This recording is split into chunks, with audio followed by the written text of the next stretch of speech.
సిగ్గు లజ్జ లేకుండా ఎలా వస్తోందో చూడండి. తాను చెడింది కాకుండా మిగతా ఆడవాళ్ళని చెడగొట్టడానికి తయారయ్యింది. ఇక చూస్తూ ఊరుకుంటే లాభం లేదు, మొగ్గలోనే తుంచివేయాలి. పదండి.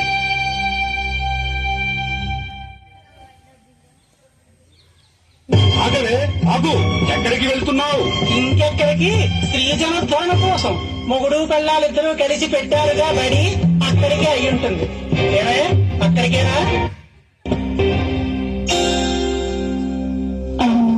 ఎంత పొగరే నీకు! ఆడవాళ్ళకి చదువు నేర్పిస్తావా? బతికి బట్ట కట్టాలనే. అదేం తప్పు పని కాదు కదయ్యా. తప్పున్నారా? వంటింట్లో పడి అంట్లు తోముకోవలసిన ఆడవాళ్ళకి అక్షరాలు నేర్పిస్తావా? ఎంత పాపం! స్త్రీ చదువుకోవడం పాపమా? అవును, మహాపాపం. తప్పండి. మీలాంటి విఘ్నులు అనాల్సిన మాట కాదు. ఓహో, మా విజ్ఞతనే వేలెత్తి చూపేంత గొప్పదాని అయ్యావా?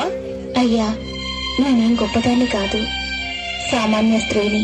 మీరంతా పెద్దలు, వేదాలు చదువుకున్న విజ్ఞానవంతులు. ఒక ప్రశ్నకు సమాధానం చెప్తారా? మమ్మల్నే ప్రశ్నించేంత సాహసమా నీకు?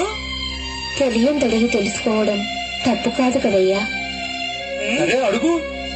స్త్రీ ఎందుకు చదువుకోకూడదో చెప్పగలరా? నా స్త్రీ స్వాతంత్ర మరహసి అన్నాడు మనువు. చదువు నేర్చుకోవడం విజ్ఞానానికి సంబంధించిన విషయం. స్వాతంత్ర్యంతో ఎందుకు ముడిపెడతారు? వితండవాదం వద్దు. నీతో తర్క వితర్కాలు చేయాల్సిన అవసరం నాకు లేదు. ఈ రోజు నుంచి నువ్వు బడికి వెళ్ళకూడదు, ఆడవాళ్ళకి చదువు చెప్పకూడదు.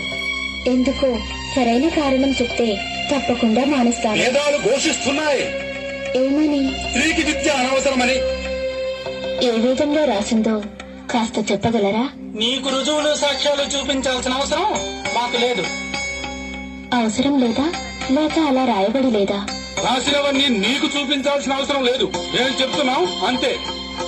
క్షమించండి, నేను అడిగిన రుజువులు మీరు చూపించలేనప్పుడు మీ మాటలు విని బడి మూసేయవలసిన అవసరం నాకు కనిపించడం లేదు. అంటే ఏమిటే? మా మాటే కాదంటావా? మీరు అజ్ఞానంతో మాట్లాడుతున్నప్పుడు అవునని ఎలా చెప్పేది? ఏమిటి? మాది అజ్ఞానమా? తిన్నారటయ్యా, ఎంత బరి తెగించి మాట్లాడుతోందో. ఇదిగో, ఇంత పొగరు పనికిరాదు నీకు. అర్థం లేని మూఢాచారాలతో స్త్రీ స్వేచ్ఛని హరించడం మాత్రం మంచి పనా? అంటే అంటే ఏమిటే నీ ఉద్దేశం? నీలాగే మా ఆడవాళ్ళకు కూడా స్వేచ్ఛనిచ్చి ఊరి మీద కుదిరేయమనా? విన్నారటయ్యా దీని ప్రాలాపనలు. దీని మాటలు వింటే మీ ఆడవాళ్లు మీతో సంసారాలు చేస్తారా? దీనిలాగే బరి తెగించి తిరగరు. దీన్నిలాగే వదిలేస్తే మొత్తం స్త్రీ జాతిని నాశనం చేస్తుంది. నీ జన్మ తగలరా? ఇది ఒక ఆర్జన్మే. మొత్తం ఆడజాతినే నాశనం చేయాలని చూస్తున్నావు కదే పాపిష్టిదానా?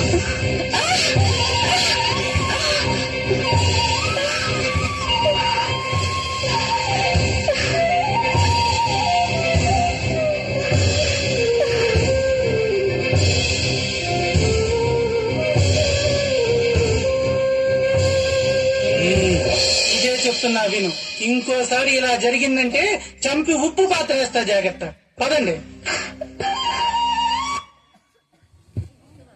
క్లాస్.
సావిత్రమ్మ, నాకు చదువు చెప్పమ్మా.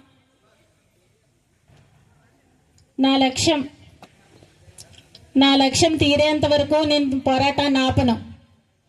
జై హింద్.